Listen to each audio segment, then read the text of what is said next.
Welcome to another episode of The Brand Called You, a podcast and podcast show that brings you leadership lessons, knowledge, experience, and wisdom from thousands of people from around the world.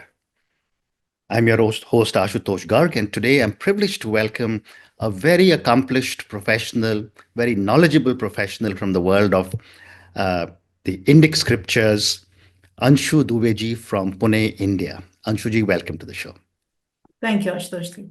It's my pleasure. Thank you. Anshu ji is the founder and president of the Brahm Varchas Education. She has had a 20-year journey in IT and IT-enabled services industry and over 12 years dedicated to the retail payments domain. So my first question, which I'm sure you've been asked many times, is what inspired you to shift from a career in Fintech to founding Brahm Varchas Education Society? So if I really have to give a very short and crisp answer to that, Ashutosh, and in a lighter way, I would say that it is having the keyboard embossed on my forehead is what actually inspired me to kind of say, put a stop to certain things in life and then, look at finding better meaning into it. So essentially that the peak of your career as a London for my work, as you introduced that I've been working in, in some of the largest IT companies with the finest of people, is when, this, what you call there is a rot routine, whereas basically you keep on doing the same thing, though we try to find a lot of meaning and we write good and big things about it. And the fact that, the kind of targets we set for ourselves, the challenges that we talk of on how to make a world a better place by way of, kind of feeding more money into the companies that you're working with. That essentially was, it was that void of seeing the superficial life. For example, because I was based in Canary Wharf, and towards the evening is when you actually come back. You kind of coming back to your place. Is people, that's the informal meeting. That's where most of the deals actually get tracked. On sales, everything is where people. I could sense the vibe where they so much want to go home, but this is where they have to be to socialize. So it is not really socializing, but you are being compelled to socialize. And at the same time, and of course, I come from a background where I had very simple education, born and brought up in Delhi. But of course, working with the Wharton graduates and the Oxford graduates and so, I realized that I stand pretty much where they do stand as well. So is it really going after what you call that cutthroat competition? Is that because you're going to be at a certain position in life? I was almost earning the same, probably a few hundred pounds less. But that is something which let you go. Is this what you want to pursue? Correct. And coming from a family of actually Sanskrit scholars and teachers, so my grandfather was a Rajguru on Sanskrit. So that is something which kind of said, we have coming in from such big legacies, but we are just part of this, this crowd, which is kind of waiting for the next metro of the next train to come arrive, the tube to arrive, and then get on and then just get going. Not really a destination. So that is something which was the idea that, this void is something I don't want to contribute to. And what is the legacy? I feel so proud to talk about my legacy from the family that I come from, the country that I come from. What is the legacy that I'm going to leave behind? That is something which actually compelled, I would say, pretty much a decision. And of course, there was one particular incident which really made me kind of say, I think I'm going in the wrong direction and it's time to kind of go back. So that is when it actually happened in 3 steps. The first one is actually kind of coming back to India. Not that I used to, I was staying all the time outside of India, but my profile was such there was hardly any job for me in India. I was supposed to be traveling outside and I was longer term stationed there. So the first move is to move back to India and then say, let's contribute to the Indian economy. That's the first case. And I've always been privileged to work with the finest of bosses, who've been inspirations in many senses. But, after coming back there as well, that you cannot really ride 2 boats at this point in time. So that is when I actually put an end to my corporate career and kind of, decided that, this is something that I have to do, but there was no direction. So you pick up certain books and try to become a self-learned scholar. That was not the intention. I wanted to do something for the children. So when actually I got associated, because one of my bosses only, who's also part of, one of the mentors that I look up to guide me on various occasions, is the one who actually introduced me to Sanskriti Arya Gurukulam. There was a 2-day residential seminar happening in, one of the Gurukuls in Vrindavan. So that is when I kind of went there, and there was no looking back. And that was only just a very small glimpse of that. And so I was working on actually creating a preschool, which is based on Vedic subjects and Vedic methodologies. And just wanted to happily start a small little, preschool for children, because the idea is to work on the next generation. Our generation is pretty much spoiled. I think there's a certain degree of hopelessness with us. But that is something I wanted to focus on. But when I wanted to put that entire curriculum together, the entire framework on, there's a whole school that's going to run, which is like an alternative to what we call the Montessori's and the kindergarten, of modern times. Is when I actually went into the Gurukula to stay there for 3 months, because Acharyaji's course, Acharya Mehul Bhai, stays very busy person. He said, why don't you come down, stay here for a few months, and then we'll complete the curriculum, and then kind of you go back. So I actually went there for 3 months, and I ended up being there for 3 years. Wow. So because again, the same thing, when you decide that, okay, fine, there is some flowing water, you just go and dip your hand and just, kind of wash your face and come out. You realize, no, you cannot really, do unless you do a deep dive. Correct. And then another thing, a very important thing when it comes to, putting the Brahm Varchas together, the society, or it's, the formal, this thing is when I said I wanted to start a small school.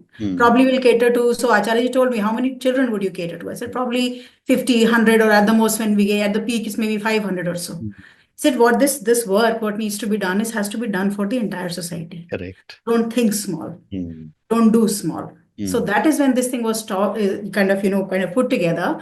And the idea that this kind of becomes a model which you actually roll out in the entire country, that is when we kind of set this together. And when we started working on this, we realized that this entire concept of Bharatiya education, what we call the Vedic education, is completely missing from people's psyches. Correct. So the first job is to do this groundwork, and that's how this, the knowledge portal also started. So it's like a 3-phased approach which started. Amazing. And over a period of time, I would love to talk to you many, many more times to talk about how we can take this to a global level through the brand called You. But my next question, Anshu, is why, in your opinion, is it crucial for young Indians to learn about Vedic knowledge systems? So this is a very insightful question, Ashutoshi, I would say that. Because this is a question that we don't ask ourselves or others often. Correct. And, I'll probably explain by way of an example, a very recent experience. Sure. So Bhagavad Gita Jayanti was there on 11th of December. It is the Bhagavad Gita is the only book, if you want to call it, so though it is not a book, it's a pool of knowledge. It is the only grantha in the world which has a birthday. Correct. And that proves that it is historical, not mythological. That's number one. Yeah. So that day, the Gurukul that, we call Brahm Varchas is an offshoot of Sanskriti Arya Gurukulam, which is a Rishi Parampara Adharit Gurukulam. So that they organize, that is their legacy, they organize an essay competition, especially for young children, like for college-going students, UGs and PGs. And of course, also, open to the society.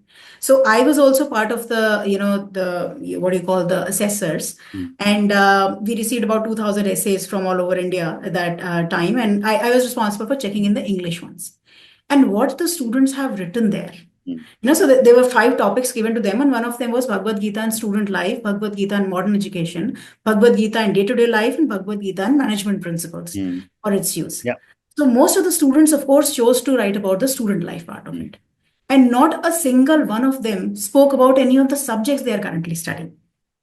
The challenges that they are facing, anger, anxiety, stress of exams and competition, how to face failure, how to basically, increase my intellectual capacity, how to increase my memory. Yeah. So these are the things that they were actually relating to. And essentially, because it is a very holistic piece, it is not literacy. It is education. That is what Bharatiya Shiksha, that's what the Vedic knowledge is all about. Hmm. And basically this entire framework, if you read and learn through that, is what enables you to address it all. And Hmm. it is not just the students. The moment the students become the entrepreneurs and the professionals, Hmm. that is what they struggle with, and that is why you find only few people being successful and Hmm. rest of them pretty much struggling for rest of their lives. So this is actually what Vedic education is capable of. The Hmm. entire knowledge framework, the paramparas are capable of. That is actually something which motivates. Amazing, amazing. And Anshuji, how can Vedic methodologies help young Indians navigate modern day challenges? And you spoke of some very interesting things that people wrote about when it came to the Gita, anger, stress. How do I improve my intellectual capabilities and more? I'd love to get your perspective on how can Vedic methodologies help young Indians navigate modern day challenges? Well, coming in from basically an IT background, Yeah. and since I was focusing on solutioning a lot, we used to Mm, always work on, the futuristic solutions. Our mm, job was to give that, in 2030, how will certain particular form factor will look like, etc. So one of the consulting studies that actually I went through, which spoke about the skills that would be needed in 2050. mm. So none of those skills were technical skills. Right. And all those skills is what we are very, very badly deficient on Mm, currently.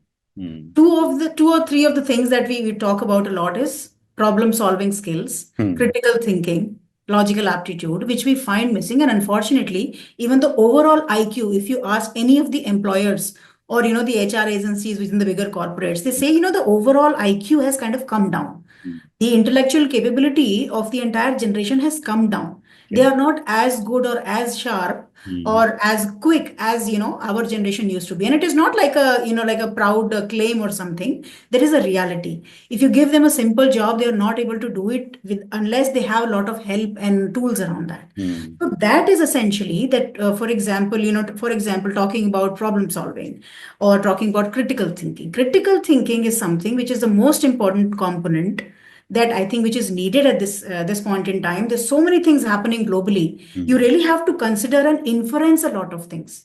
So this art of inferencing is something, unless you really become a very successful person and can afford to go to a very high end consulting training, you mm. would not really be told how to draw this capability of inferencing, and that is what our framework actually tells you. I'll give you an example, Ashutosh ji. Mm, There is, for example, we do a lot of research these days, right? And there is a certain process to it. Like there is a hypothesis, and then you prove it and disprove and so. So in the Uttar Mimamsa, which is one of the six darshanas, there mm, is a one sutra framework mm, given of how do you do a grantha tatparya nirnay. Basically, what is the purpose mm, of a particular writing or a book or an essay, and mm, it is really written in just one anushtup chanda. mm. So if you allow me, I'll just kind of Please. speak that. It Yeah. is upakramo upasamharau abhyaso purvata phalam arthavada upapatti cha lingam tatparya nirnay. Mm, So what are those seven components that you are supposed to look at to make a decision if something is like a perfect book or like a good essay, or for that matter a synopsis. So it mm, is essentially what look at the prologue and the epilogue. That mm, is the first piece. Then look at what is the reiteration. How is the person proving the hypothesis? You go for that. After that, what is the eulogy which is used? mm, How it is done, how has the person put across, which is called yukti, arthavad, has explained what I am doing, why is it relevant? mm, What are the logical reasons that are given by, the person or the writer, mm, or a group for that matter? It applies to all. mm, And then after that, what is it that, towards the end, it's like, upapatti is when you say the discretion which is used, the level of discretion which is used, where it is inferenced back to the subject. So mm, these are the seven components, and these are universal. So mm, whether you talk of a small grantha, you talk of a confluence or a conclave which is happening, you talk of something which is happening in India versus something which is happening in Switzerland or even inside of CERN, it is the correct. same framework which applies everywhere. Mm. Just to give you a very small Yeah. glimpse of how it works. Amazing. Amazing. And thank you. You clearly have a a lot of deep knowledge in this area. And Yeah. I know today we'll barely be able to scratch the surface. But my next question for you, Anshuji, is that, you know, how can practice of sanskars through Vedic education impact character development? So, uh, the the aspect or the USP of Bharatiya Shiksha, or what we call the Vedic knowledge, Mm. it's been put up by Rishis. All these frameworks, these establishments, and what we call the Vyavastha has been put up by Rishis, and the Rishis do not think of a time frame of, let's say, 10 years or 100 years or so, because they are at what you call in the modern terminology at 100% realization of the mind. Correct. So their intellectual development is 100%, even beyond that, because that is when they move towards Daivat. So what they establish is something which is anyway supposed to ensure two fundamental things.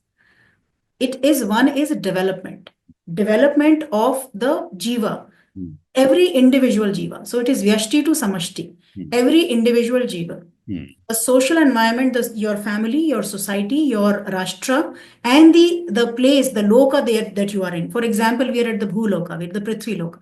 So by the way, just to kind of put things in perspective, that we don't just talk of one loka. Bharatiya Vida does not talk of just one loka right from the beginning. It is not a recent discovery. Absolutely. So what actually is that development cycle? We are cosmic beings. This entire cosmos is a creation. So what is needed for every jiva, every component of this cosmos to develop, that is something what they has described, what we identify as the Bharatiya knowledge or the Vedic ways of doing it. And everything there about it is holistic because of the same Siddhanta, like Aham Brahmasmi and Tattvamasi, the two of the phenomenal dialogues. So if you are me and I am Brahma, there is no one who's really different. And that is how even the bodha of Papa and Punya also comes in. So everything which is contributing to development is what is Punya, and whatever is becoming a obstacle in that is a Papa. Mother Earth is our, Bhumi, Vasudha is our mother. Correct. And at the same time, there is a fundamental concept which actually differentiates Bharatiya knowledge from rest of the word and the scholarly work, is the concept of the knowledge of the Panchikosh Vikas, which essentially that on top of the jiva, there are kind of 5 layers. And every layer has a developmental stage. And if that particular kosha is developed in the right way to its fullest, that is when an individual holistically develops. So that is like to really say in a nutshell, of course. So essentially everything that is in the Vedic knowledge systems is something which actually focus on this gradual and holistic development. So this the bodily development, the development of the mind, the development of the intellect, the development of the society, and the development of what we call the ananda, or the state of being happy. And that is where, for example, holistic things like Ayurveda, which is called the science of life. It is not just a science of medicine. It is definition of what is, that is the only place in, in the entire world, which has a definition of health. There are no parameters. If I think you've been concerned with many of these organizations, international organizations. There is no formal definition of health. Who is unhealthy or who's a diseased person, you will have a definition for that. Correct. Who is healthy, that cannot be. But Ayurveda puts it in just very small sutra. Prasanna atmane indriyamana. So the one who is happy or basically content at the level of the body, at the level of the sensory organs, the level of the mind, and the level of the Atman, if your inside is healthy. Amazing. So what everything that is done and taught is based on this. That is how the person holistically develops. Amazing. Amazing. Thank you. My next question is, when I speak to young parents, older colleagues, older friends, everyone wants to learn about our scriptures. They don't know how. And my question is, how can parents and educators who themselves don't know enough at this point of time, but want to learn, foster an interest in Vedic teachings in children? Well, I think it's really what a strange coincidence. I really have a one-liner answer for each one of your question, it seems. So Vedic parenting, the concept as the framework that has been put by the founder of Sanskriti Arya Gurukulam, is pretty much is the answer for that. Why do I say so? Because our the way we were earlier, the shiksha as well as education was knitted into our life. What we call the sahaj shiksha, a lot of things which used to happen, or the education used to happen at home by parents. That is a job which seems to have been outsourced to the schools. And the educators say we are not the parents. So it's not that there is a competition. Correct. But they are supposed to be complementary to each other. Correct. So what essentially it so happens that how do we inculcate that, or what is called a sanskar? Sanskar essentially means imbibing, imprinting something on the personality of a jiva, which actually changes or mends the way in a positive or in a developmental direction. Right. That is a sanskara. So that how to inculcate that is by way of having a lifestyle like that. That is the first component. Now, what that lifestyle should have? That lifestyle needs to have certain aspects which need to go to the child, but more of it has to go to the parents as well as the educators, because the Bharatiya concept of family is not only restricted to the biological mother and the father. It is one, the bigger family. Correct. Two, the guru or the shikshak or the educator is part of it. Yeah.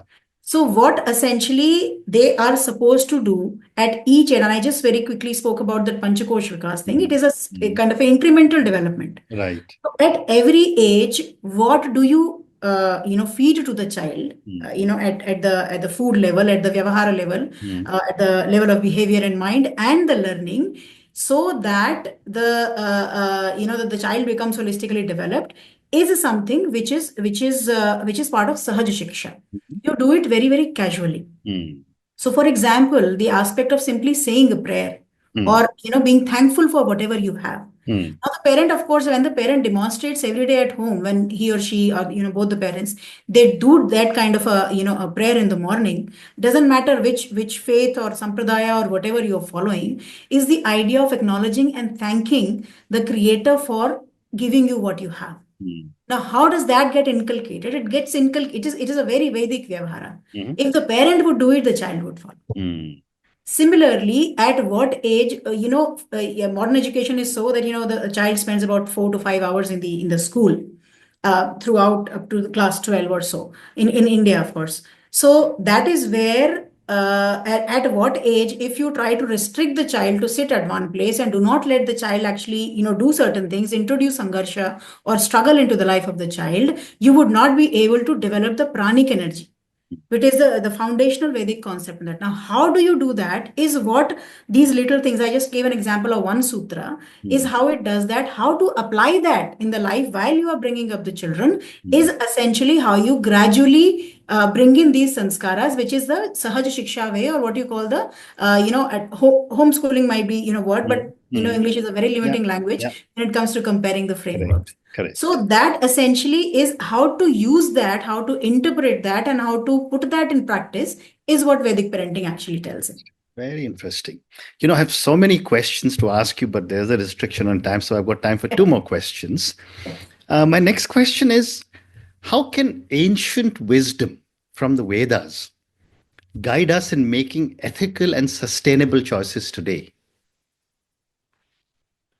I think this is really at the core of it all, Ashutosh. And I'll draw it from an experience that I recently had at one of the conferences on Indian knowledge systems that we have, where of course the Shankaracharya was also present for the entire 2 days, being part of that. So the guru, the education, the knowledge comes in from the fact that you are supposed to immerse yourself. You do not immerse yourself into something unless you have a tendency to consume.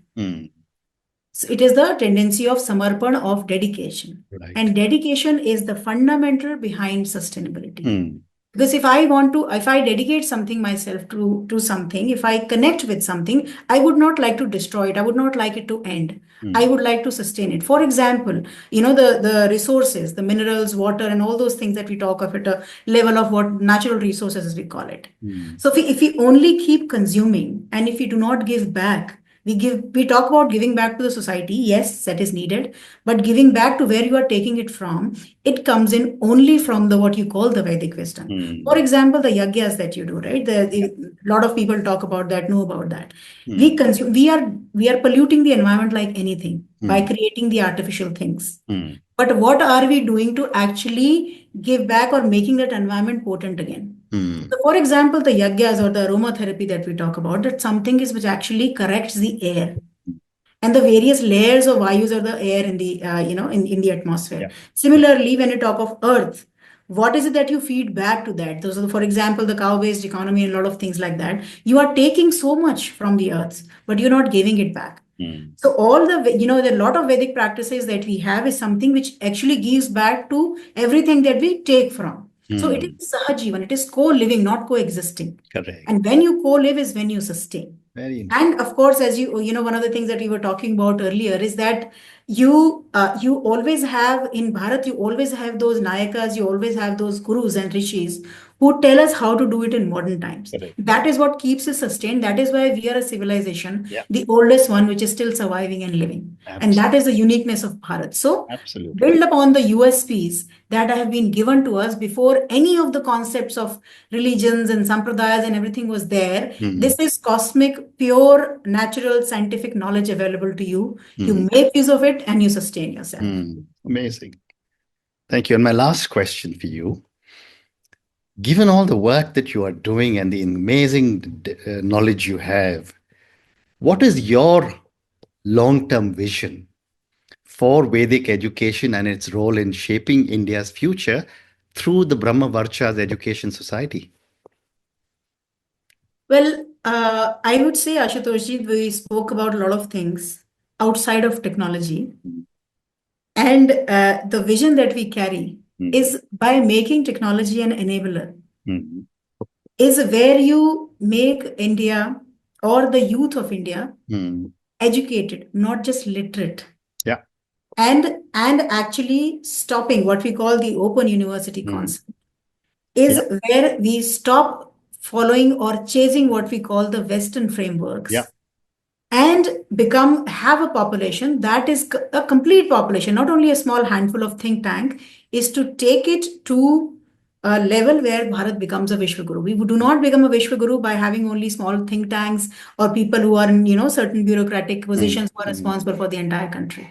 So the intellectual level of the entire youth, the next generation, actually rises up to that level where we lead the world. We become truly globalized, where the globe follows us rather than we following the globe.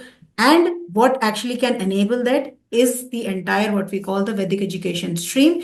Technology is something which takes it not just to the person sitting next to me or in the room, it takes it to a national level, to an international level. Correct. And that is what we are doing by way of Brahm Varchas. Amazing. And on that note, Anshuji, thank you so much for speaking to me. I can just keep listening to you, ask you one question and then listen to the depth of knowledge you have. But thank you for speaking to me about your own amazing journey and what led to your moving from technology to a very higher level of knowledge with the Vedas. Thank you for speaking to me about the importance of young Indians to be able to learn about Vedic knowledge systems, thank you for talking to me about how we can navigate modern day challenges. You also spoke about, how to develop the impact of Vedic education on character development, the role of parents and educators. You covered an amazing depth about how the Vedas could guide us to really make ethical and sustainable choices today. Thank you again for speaking to me. I look forward to another conversation soon. All the very best to you. Thank you, Ashutoshi. I really thank you for giving this platform. I think the work that you are doing is really commendable. It is a very Bharatiya way, and that is, I think, how I would like to continue and conclude. Sahanav Brahma Varchasam. May we all reach the pinnacle of knowledge. Thank you for your time. Thank you. Thank you for listening to the Brand Called You videocast and podcast, a platform that brings you knowledge, experience, and wisdom of hundreds of successful individuals from around the world. Do visit our website www.tbcy.in to watch and listen to the stories of many more individuals. You can also follow us on YouTube, Facebook, Instagram, and Twitter. Just search for the Brand Called You.